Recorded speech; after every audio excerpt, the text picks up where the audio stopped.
PM Modi G20 शिखर वार्ता में हिस्सा लेने अर्जेंटीना पहुंच गए हैं। वहां भी उनका उसी गर्मजोशी के साथ स्वागत हुआ जैसा कि पूरी दुनिया में होता आया है। ब्यूनस आयर्स में गर्मजोशी से स्वागत किया गया। भारतीय समुदाय के लोगों से मुलाकात के बाद पीएम मोदी शांति के लिए योग कार्यक्रम में शामिल हुए। यहाँ भी पीएम मोदी से हाथ मिलाने के लिए अर्जेंटीना के लोग बेताब दिखाई दिए। योग कार्यक्रम में अर्जेंटीना के करीब 10,000 लोगों ने एक साथ योग किया। अर्जेंटीना के लोगों का योग देखकर पीएम मोदी भी हैरान रह गए। अर्जेंटीना के इस रूपाले संध्या काल में आपकी योग साधना ने मुझे तरोताजा कर दिया और उत्साह से भर दिया। पीएम मोदी 24 घंटे से ज्यादा वक्त में करीब 15,000 किलोमीटर की हवाई यात्रा तय कर अर्जेंटीना की राजधानी ब्यूनस आयर्स पहुंचे हैं। G20 बैठक के दौरान पीएम मोदी की मुलाकात अमेरिकी राष्ट्रपति डोनाल्ड ट्रंप और चीनी राष्ट्रपति शी जिनपिंग समेत कई दिग्गज नेताओं से होगी। पीएम मोदी ने सऊदी अरब के क्राउन प्रिंस मोहम्मद बिन सलमान से भी मुलाकात की। 13वां G20 शिखर सम्मेलन अर्जेंटीना की राजधानी ब्यूनस आयर्स में 1 दिसंबर तक चलेगा। इस सम्मेलन में दुनिया की 20 प्रमुख अर्थव्यवस्था वाले देशों के नेता शिरकत कर रहे हैं। आज दिल्ली में रामलीला मैदान से संसद मार्ग तक किसानों का मार्च निकलेगा। अगर आप दिल्ली NCR में रहते हैं तो रामलीला मैदान के आसपास के रास्तों को आज अवॉइड करें।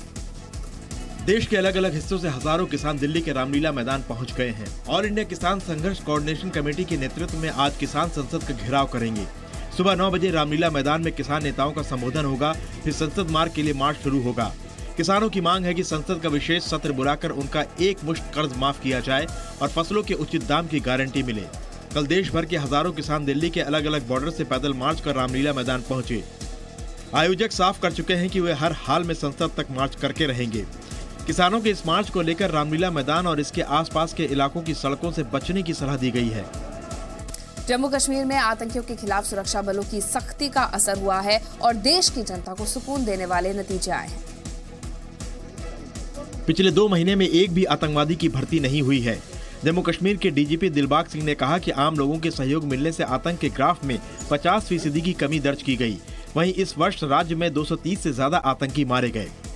पहले से जो रिक्रूटमेंट का सिलसिला था मिलिटेंट रैंक्स में वो बहुत कम हुआ है, बल्कि ना के बराबर है। आज की तारीख में कोई ऐसी इतला पिछले 2 महीने में नहीं है जहां कोई नया लड़का मिलिटेंसी रैंक्स ज्वाइन कर रहा हो। कश्मीर घाटी में पिछले 1 हफ्ते में 20 आतंकियों का मारा जाना एक बड़ी सफलता है। सुरक्षा बलों की तरफ से जारी की गई टॉप 12 आतंकियों की लिस्ट में अब केवल 3 ही बचे हैं। पंजाब सरकार में मंत्री नवजोत सिंह सिद्धू नए विवाद में फंसते दिख रहे हैं। नवजोत सिंह सिद्धू खालिस्तानी आतंकी गोपाल सिंह चावला से मुलाकात पर सवालों में घिर गए हैं। चावला करतारपुर कॉरिडोर के शिलान्यास कार्यक्रम में मौजूद था। सिद्धू की चावला के साथ फोटो सामने आने के बाद अकाली दल ने कांग्रेस से सिद्धू को मंत्री पद से हटाने की मांग की है। हाँ, जाके वो पाकिस्तानी एजेंट बन गए हैं कि हिंदुस्तान के एक राज्य के मंत्री हैं। क्या ये राहुल गांधी बताएं? गोपाल चावला आतंकी हाफिज सईद का करीबी है। बीजेपी ने भी कांग्रेस को घेरा और सिद्धू गोपाल चावला की मुलाकात पर जवाब मांगा। कांग्रेस पार्टी की लीडरशिप को बताना होगा ना कि उनका जो उन्होंने जो कुछ कहा, जो कुछ भी उनकी यारी दिलदारी है, वो कांग्रेस की कितनी प्यारी है। सिद्धू के विवाद पर कांग्रेस अध्यक्ष राहुल गांधी खामोश हैं। वहीं सिद्धू कल देश लौटे तो चावला का सवाल टालते हुए उन्होंने फिर पाकिस्तान की तारीफ की। इतना प्यार था वहाँ कि हर रोज करीब 10,000 फोटोएं खींचते थे लोग, 10,000 फोटोएं, जैसे यहाँ जैसे वहाँ। तो उनमें चावला कौन और चीमा कौन है ये मैं नहीं जानता। हनुमान जी को लेकर यूपी के सीएम योगी आदित्यनाथ सियासी हमला झेल रहे हैं। भगवान हनुमान को लेकर उत्तर प्रदेश के मुख्यमंत्री योगी आदित्यनाथ के बयान पर कांग्रेस ने कड़ी आपत्ति जताई है। कांग्रेस ने चुनाव आयोग से शिकायत कर राजस्थान में योगी की रैलियों पर रोक लगाने की मांग की है। कांग्रेस का आरोप है कि योगी लोगों को भड़काने का काम कर रहे हैं। इस भाजपा ने पहले इंसान को जाति और धर्म पे बांटा और अब भारतीय जनता पार्टी भगवान को भी जाति और धर्म में बांटा। अलवर में एक रैली के दौरान योगी आदित्यनाथ ने हनुमान जी को लेकर बयान दिया था। भारतीय परंपरा में एक ऐसे लोक देवता हैं जो स्वयं वनवासी हैं, गिरवासी हैं, दलित हैं, वंचित हैं, सबको लेकर के सभी पूरे भारतीय समुदाय को उत्तर से लेकर दक्षिण तक, पूरब से पश्चिम तक सबको जोड़ने का कार्य बजरंगबली करते हैं और इसलिए बजरंगबली का संकल्प होना चाहिए। राजस्थान में चुनाव प्रचार के दौरान बीजेपी अध्यक्ष अमित शाह ने राहुल गांधी पर निशाना साधा। राजस्थान में चुनाव प्रचार कर रहे बीजेपी अध्यक्ष अमित शाह ने कांग्रेस पर परिवारवाद का आरोप लगाया है। जयपुर के बस्सी में अमित शाह ने कहा कि बीजेपी में एक पोस्टर चिपकाने वाला कार्यकर्ता भी अध्यक्ष बन सकता है। कांग्रेस पार्टी में अगर आपको कुछ भी बनना हो तो बड़े घराने में जन्म लेना पड़ेगा। या तो पोस्टर चिपकाने वाला एक सामान्य कार्यकर्ता पार्टी का राष्ट्रीय अध्यक्ष बनकर आपके सामने। जयपुर के कोटपुतली में अमित शाह ने कहा कि कांग्रेस को भारत माता की जय बोलने में शर्म आती है और जो ये नारा नहीं लगाएगा उसको देश का अनाज खाने का भी हक नहीं है। शर्म करो कांग्रेस वालों, चुल्लू भर पानी में डूब मरो। भारत माता की जय बोलते हुए आपको शर्म आती है तो इस देश का अनाज और पानी खाने का आपको कोई अधिकार नहीं है, कोई अधिकार नहीं। अमित शाह ने कहा कि राहुल गांधी दिन में सपना देख रहे हैं जो नतीजों वाले दिन चकनाचूर हो जाएंगे। सुप्रीम कोर्ट में सीबीआई डायरेक्टर को लेकर बहस हुई। केंद्र सरकार ने अपनी कार्रवाई पर सफाई दी। केंद्र सरकार ने सीबीआई डायरेक्टर आलोक वर्मा को छुट्टी पर भेजे जाने के फैसले को सही बताया है। सुप्रीम कोर्ट में अटॉर्नी जनरल के वेणुगोपाल ने कहा कि सीबीआई डायरेक्टर के चयन का काम 3 सदस्यों की कमेटी का होता है, जबकि नियुक्ति का काम सरकार का है। चयन के बाद 3 सदस्यों की कमेटी का काम खत्म हो जाता है। केंद्र के मुताबिक आलोक वर्मा दिल्ली में अपने सरकारी बंगले में ही हैं। ऐसे में ये कहना उचित नहीं होगा कि उनका तबादला किया गया है। जिस तरह से सीबीआई के 2 बड़े अधिकारियों ने एक दूसरे के खिलाफ आरोप लगाए, उससे जनता की राय नकारात्मक हो रही थी और यही वजह है कि सरकार ने सार्वजनिक हित में हस्तक्षेप करने का फैसला लिया। इससे पहले आलोक वर्मा के वकील फली नरीमन ने दलील दी थी कि सीबीआई डायरेक्टर को 2 साल से पहले ना तो हटाया जा सकता है, ना ही तबादला किया जा सकता है। इस पर सुप्रीम कोर्ट के जज के.एम. जोसेफ ने सवाल किया, अगर डायरेक्टर रिश्वत लेते रंगे हाथों पकड़ा जाए तो उस वक्त कार्रवाई का तरीका क्या होना चाहिए? क्या नियुक्ति पैनल की मंजूरी आने तक निदेशक को पद पर 1 मिनट भी काम करना चाहिए? इस मामले में अगली सुनवाई 5 दिसंबर को होगी। आलोक वर्मा सीबीआई के स्पेशल डायरेक्टर राकेश अस्थाना के बीच विवाद के बाद केंद्र सरकार ने पिछले महीने दोनों अधिकारियों को छुट्टी पर भेज दिया था। केंद्र के इस फैसले को आलोक वर्मा ने सुप्रीम कोर्ट में चुनौती दी थी। वित्त मंत्री अरुण जेटली ने जीडीपी के आंकड़ों में बदलाव को सही ठहराया। वित्त मंत्री अरुण जेटली ने यूपीए शासन के दौरान सकल घरेलू उत्पाद यानी जीडीपी के आंकड़ों में बदलाव के फैसले को सही बताया है। जेटली के मुताबिक आंकड़ों में संशोधन का फैसला केंद्रीय सांख्यिकी कार्यालय यानी सीएसओ जैसे प्रतिष्ठित संगठन ने किया है।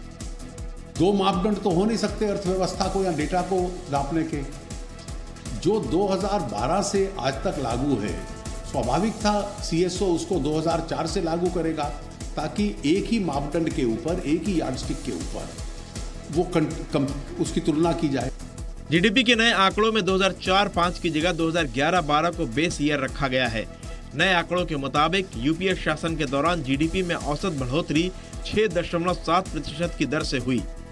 कांग्रेस ने इन आंकड़ों पर सवाल उठाते हुए कहा कि ये सरकार झूठ की बुनियाद पर चल रही है। कब तक आप झूठ के आधार पर सरकार चलाओगे? कब तक आप असत्य के आधार पर चलाओगे? और कब तक ये जो इंडिपेंडेंट ऑर्गेनाइजेशंस हैं ये कब तक सरकार का साथ देंगे? मध्य प्रदेश सरकार में मंत्री बाबूलाल गौर ने कांग्रेस नेता को बधाई दी है। मध्य प्रदेश के पूर्व मुख्यमंत्री और मौजूदा मंत्री बाबूलाल गौर ने कांग्रेस विधायक आरिफ अकील से मुलाकात की। भोपाल में दोनों की बातचीत का वीडियो वायरल हो रहा है। बाबूलाल गौर ने कहा कि कांग्रेस की सरकार आ रही है और आरिफ अकील मंत्री बन रहे हैं।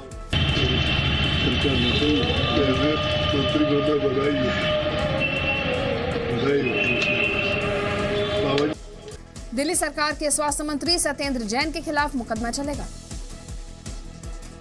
दिल्ली के स्वास्थ्य मंत्री सत्येंद्र जैन पर आय से अधिक संपत्ति के मामले में मुकदमा चलेगा। गृह मंत्रालय ने सीबीआई को सत्येंद्र जैन पर मुकदमा चलाने की इजाजत दे दी है।